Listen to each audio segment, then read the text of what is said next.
I know what you're thinking to yourself. Self, where do impeachments come from? Well, in a recent study, 0% of Americans said that impeaches come from a can and were put there by a man in a factory downtown.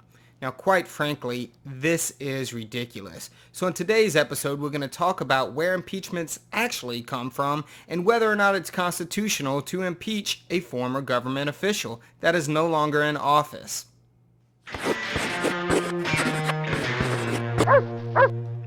Before we get to that central constitutional question, let me quickly explain what the impeachment process is, because many Americans get this wrong.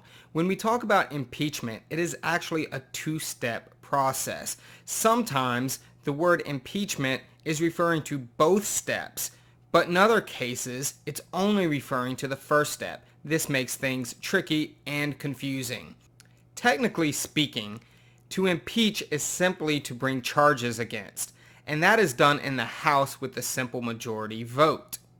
Once impeached by the House, the articles of impeachment move to the Senate. It's at that point the Senate conducts the trial. If 2/3 of senators vote to convict, then that government official is removed and potentially could be disqualified for future office. So when people are asking this question, is it constitutional to impeach a former president or government official? It's actually two separate questions. One, can you constitutionally impeach a former government official? And then separately, can you convict a former government official that has already been impeached? The first question on whether you can impeach a former government official doesn't apply in this case because Trump was impeached while he was still president. Now that I've explained what this video is going to be about, let me tell you what it's not going to be about. Number one, my opinion on Trump as a president or any of his policies. Number two, whether pineapples are a valid pizza topping. I don't even know what the hell you're talking about. Why would that even come up in this video? Number three, my interpretations. It doesn't matter. I'm not a constitutional scholar. Let's start with what's abundantly clear. Impeachment does not apply to private citizens. This is because impeachment is a political process and not a criminal one. So things like due process, especially in terms of bringing the charges in the House of Representatives, does not apply. So now that we understand what the argument is, I'm going to quickly tell you what I did to research this. So I went down to the library, I checked out several books about the history of impeachment and looked for historical precedent on whether former officials have been impeached, that is to say that charges were brought against them in the House after they left office, and then separately, had there been cases where the House brought charges and impeached someone, they then resigned or left office, and then the Senate continued with the trial. Now what I wanted to do was to read books that were published by constitutional scholars and that were published before Trump's second trial started. When I started to look at editorials that were written by constitutional scholars, I wanted to see if they matched up with what they had written previously.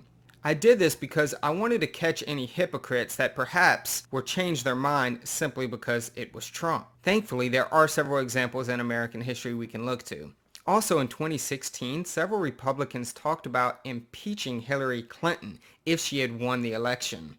That's right. What they were planning on doing was impeaching Clinton had she defeated Trump in 2016 for the email scandal from when she was Secretary of State. They proposed that they could impeach her, bring it to the Senate, convict her, and disqualify her after the November election, but before she took office, thus preventing her from taking office. Because of that, several scholars are on the record about whether you can impeach a government official after they leave office. In addition to that, Matt Gaetz, congressman from Florida and Trump apologist, suggested that Republicans should impeach former President Obama and suggested that simply because you used to be president doesn't mean that you can't be impeached. Several scholars then went on the record on whether or not they agreed with this. I also looked at some prominent conservative scholars and libertarian ones as well, from the Federalist Society and from the Cato Institute. Before we jump into the historical examples in American history, we need to look at the British examples because the Founding Fathers were writing the Constitution with the background in British common law. Impeachment was somewhat common in the British political system, and there were several examples of former officials who were impeached in the House of Commons and in the trial which was held in the House of Lords. During the Constitutional Convention, there was one actually going on in which they were impeaching a government official, governor of India, at the time for maladministration and corruption. So they were very well aware of the historical precedent that was established in Britain with regards to impeachment. The other thing about a historical analysis when dealing with this question is that state legislatures impeached former officials during the 1780s. The Battle of Yorktown was in 1781. Treaty that ended the American Revolution was 83. So the Constitutional Convention is in 87. So there were quite a number of years while the states were operating under the Articles of Confederation and had state constitutions.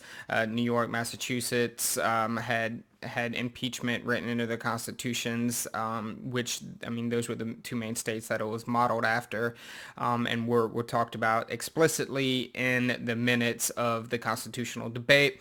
And so there were state examples of federal officials who were impeached after they left office. So keep that in mind when the constitutional scholars who argue that it is constitutional to impeach former officials, they often point to this historical analysis. The people who oppose it and say that you can't do it really narrow into the text of one specific clause, which is that the Constitution does not say former officials, ex-presidents. It simply says presidents and civil officers, not former, not used to be, nothing. The people who say it is constitutional, they have a more complex argument. It's not so simple. They say that you have to look at a historical analysis of British common law, of examples in Britain of the states that I pointed out. And then you also have to look to the second clause that talks about impeachment, which says that removal and disqualification is on the table. And so scholars who basically say that the main goal of impeachment is removal, and it is, right? I mean, that's the main goal, is removal of office. They say that since that's the main goal, then impeaching a former official doesn't really doesn't make sense, because the main goal is gone. And this is the argument that Columbia Law professor Bobbitt says. And so that there are, respectable legal scholars on both sides of this debate. The ones that say this process is constitutional and former presidents can be impeached, or in the case that's happening right now, there is impeachment and it's already happened, and the Senate is continuing that two-step process by holding the trial. They say that if you look at that other clause, that's in a different part of the Constitution, because impeachment's mentioned in Article 1, which deals with legislative powers, and then it's also in Article 2, Section 4, that deals with the executive. They say that that second part of it, disqualification for future office, has to be considered. Because if it isn't, then you can really short circuit the system, right? Like at any point, if somebody knows they are going to be impeached or have been impeached, and they surmise that they're going to be convicted and therefore removed and disqualified. Wow, I said that "and" really loud. It's like and you know what? I'm so over this, so I'm not going to edit that out. You're just going to have to listen to me blow your eardrums out by saying and I'm doing, why am I still talking about that? Where the hell was I? So, okay, so you impeach someone due to, let's say a federal judge is getting absolutely wasted during Supreme Court hearings, right? Like they are just three sheets to the wind, which is a British slang. Yay, yay, Britain. And so they are impeached, right? Then it goes to the Senate. They're pretty sure that they are going to be convicted and removed and then disqualified. Well, they can just quickly resign and then not face disqualification. And so this, like I said, short circuits everything. You could fully imagine that you have let's say, Secretary of State that is facing issues of corruption, or a foreign ambassador or a cabinet member. And if they're going to be impeached, then at any moment, if it's the president's close friend, perhaps, and they're working for them in the cabinet, he could fire them. Then they stop the Senate trial immediately, because at that point they're a former official and there's no sense in carrying it on. So it really circumvents that process. And so the people who say that this is constitutional, what's happening right now, point to that. They point to that disqualification clause, and then also just make that other appeal, which basically says, look, if the founding fathers were aware of the recent examples in Britain and in the states of former officials being convicted, then they didn't necessarily need to add that in. They were more likely to say that you could not impeach and convict former officials, because the standard up until that point was that you could. And in Britain, and I think I said this earlier, you could impeach private citizens. And so they were very clear to say, you cannot do that according to the Constitution. Like, we are different than the British example. And yet they didn't do that when they wrote the Constitution. So they basically say the fact that it doesn't state that is evidence. Whereas, the people who say that you cannot impeach a former government official say that the plainly written text of the Constitution doesn't say that you can. So strict constructionist view, it's not allowed. There's been a few historical examples in America. You've got three major ones. Two that are most often referred to is Blount and Belknap. And in those situations, the Senate continued the trial after Belknap resigned, and then, like in the Blount case, they still brought the charges in the House. They weren't convicted. The cases were different, and there was a variety of reasons why it didn't fully continue, and why they weren't convicted and then disqualified. So it's not as if they're really established precedents either way. You could say it leads credence to the argument for people who say that you can impeach, or that you can continue the impeachment process after resignation. But the Senate didn't convict, and so that means it's somewhat unclear.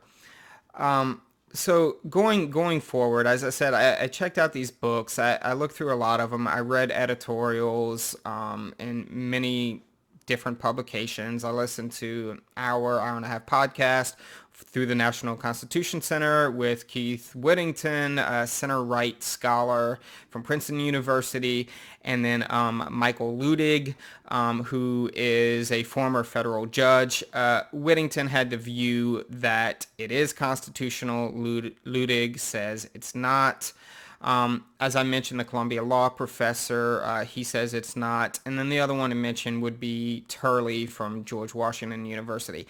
But Turley's Turley's a little bit weird, and I trust him a little bit less because he's been hovering on both sides of the issues for the past 20, 30 years, and he doesn't really have a clearly stated position, whereas these other guys, they really haven't changed.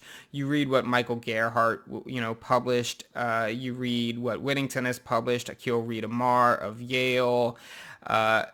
Michigan State law scholar. His name is Colt, and he wrote a 124-page legal review on just impeaching of former officials. The other people, they have books and publications about impeachment in general. And so Colt wrote his entire paper just on impeachment of former officials. And the Trump lawyers actually misquoted him 3 different times in the arguments on Tuesday and stated the opposite of what his conclusion was, which was baffling. And he had to come out the other day and say, that's actually what I did, not the conclusion that I reached. But that's sort of the most thorough examination, and he wrote that in 2001, and he concluded that, yes, you can impeach a former official, and not necessarily that you should. It raises a lot of political issues, but that even though it's a more complex understanding, because you have to do that historical analysis in Britain, look to the state legislatures, look at multiple clauses, so it's less straightforward, that it is constitutional.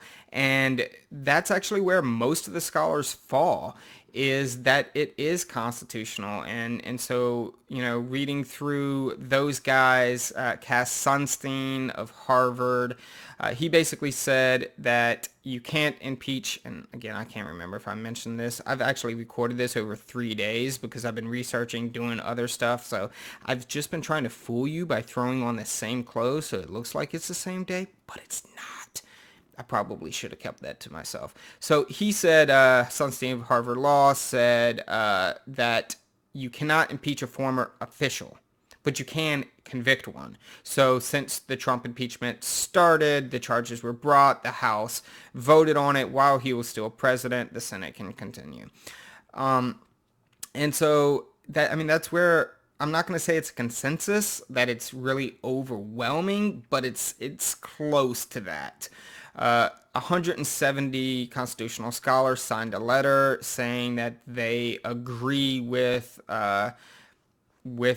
the Trump impeachment as far as where it stands constitutionally.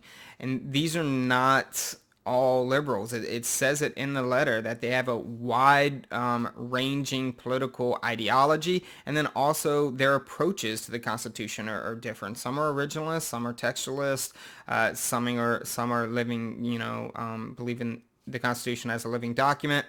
And in that letter, as I mentioned, I looked at conservative scholars and even libertarian ones. So like Calabrese, who worked in both the Reagan and George H.W. Bush administrations, he sided with that view. And, he's of the Federalist Society. If you follow anything with Supreme Court, when the Federalist Society produced the most conservative justices and like who Trump should nominate, right? When Trump said, these are the people I'm thinking about nominating the Supreme Court, he basically just copy and pasted what the Federalist Society said. So Kavanaugh, Gorsuch, Amy Coney Barrett, those are just straight Federalist Society pigs. So these are not liberals. They're not even centrist scholars. These are people who are to the right, and the Cato Institute as well said its constitution, which is libertarian. Blackman of South Texas Law said it's constitutional. He again is right-wing libertarian. Again, it's not a consensus. There are very established, respected scholars who are siding with the GOP senators, making the argument that it's an unconstitutional process. However, it's pretty clear that most and close to overwhelming amount of scholars say that what's happening right now is constitutional. And I guess that we'll transition right here to a little bit of an opinion on why the Republicans are saying what they're saying when it's not as definitive as they are making it out to be. And it's my opinion that it's just good political strategy because they are really caught uh, in this situation where they have to balance Trump supporters. So if you're senators, a third of the Senate's elected every 2 years. So these guys are facing re-election in 2022, 2024, 2026. And Trump still garners tremendous support in conservative circles and in the Republican Party.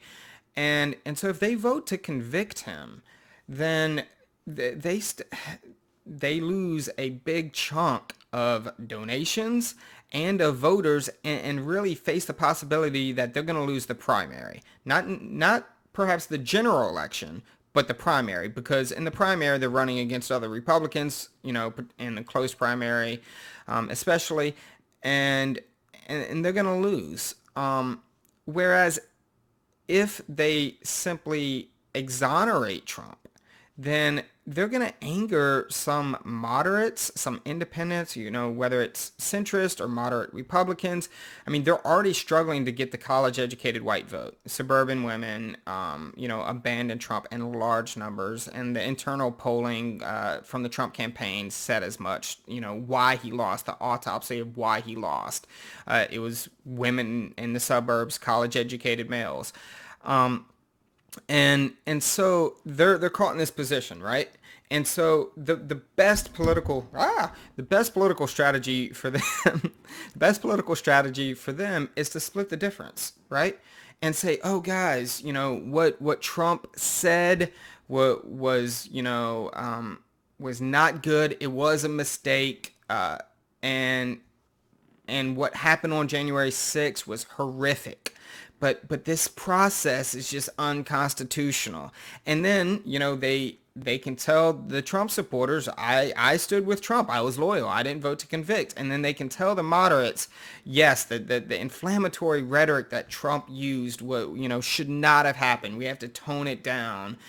We need to go back and focus on policies. And that language was abhorrent. But the process, right? Like, I voted on the process. And I mean, that's why 45 of them, are saying what they said. Now, you have a handful of Republicans who voted to say that this is constitutional. And what is it? It's February 11th right now. It's Thursday, so they haven't voted on conviction yet. But you have like 6 Republicans, Mitt Romney, Utah, Ben Sasse of Nebraska, Murkowski of Alaska, Susan Collins of Maine, our own, if you're in Louisiana, Bill Cassidy flipped and voted to continue the process with those other, Republicans. But it should not be an issue where you have over 40 Republicans saying this is unconstitutional. That's for certain, right? Because it's murky at best. They're better off saying it is a constitutional process and then that they have problems with incitement. Because that's where there's a much larger gray issue on whether you can convict Trump on actual incitement. And from a legal constitutional standpoint, and talk about Brandenburg v. Ohio and go through that entire, constitutional history and precedents about incitement. And we can talk about that in another video if you want to know. That's probably, if everything was in good faith, what they should have more concern about. But it is political. And so, they're making the politically expedient decision. Now, do some of them honestly believe in this? Yeah, but in my mind, it's just an easier argument to make, and you anger less people. So just blame it on the process. They're tired of defending Trump. They're tired of it. And they don't want to. A lot of, and they aren't. And this isn't like my opinion on it. I mean, they will straight up say that they are and say the things that I said, that his language was inflammatory, that it was dangerous, that perhaps it doesn't reach the legal definition of incitement, but it was, can I say that? Darn close. And so that's sort of where we're at. Reasonable people can certainly disagree about this. What I will say is it was bizarre that Trump's lawyers on Tuesday in their opening, because they haven't done their 16-hour allotment of arguing, were talking about due process violations in the House and bills of attainder. It was really nonsensical, illogical. That's what, Senator Cassidy, Republican Louisiana, said. It was disorganized and random. A lot of Republicans mentioned that, specifically about Castor, who is one of Trump's lawyers. They were better off just sticking to the constitutional argument, specifically about incitement, but again, they don't want to bring it up. One thing, because I think Democrats wrapped up their second day of argument, so talk about that quickly. I don't know what they were doing the second day. First day, they did a very good job laying out the timeline, trying to talk about incitement. They didn't talk about this constitutional argument, and I don't know why. Because again, you have for it and Lindsey Graham mentioned this, Howley mentioned it, many others, Republicans mentioned that it doesn't really matter what the facts are. It doesn't matter how good of a job Democrats argued that Trump incited the insurrection, the riot, the storming of the Capitol, whatever. It doesn't matter because the process is unconstitutional.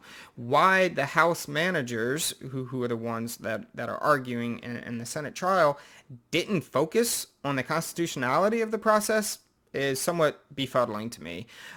They could have stated what I stated, which is that most conservative scholars, the most respected conservative scholars, are pretty much on one side of it, which is that it is constitutional.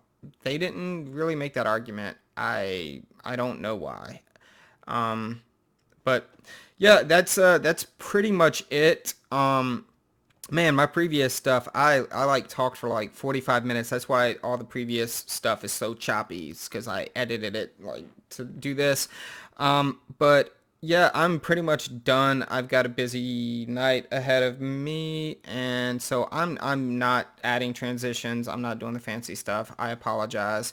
But I just wanted to crank this out real quick and get it over with. If you have any questions, please let me know.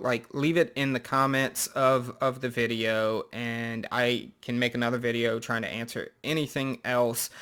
Cole, if you are watching this, buddy, I am not ignoring your Snapchat question about immigration. When I get back from snow skiing, I will answer that. Maybe I'll make a YouTube video about it.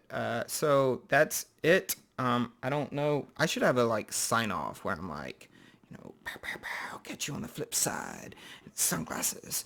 But I don't. And I've had too much coffee, so I'm just going to end it. All right. Later, guys.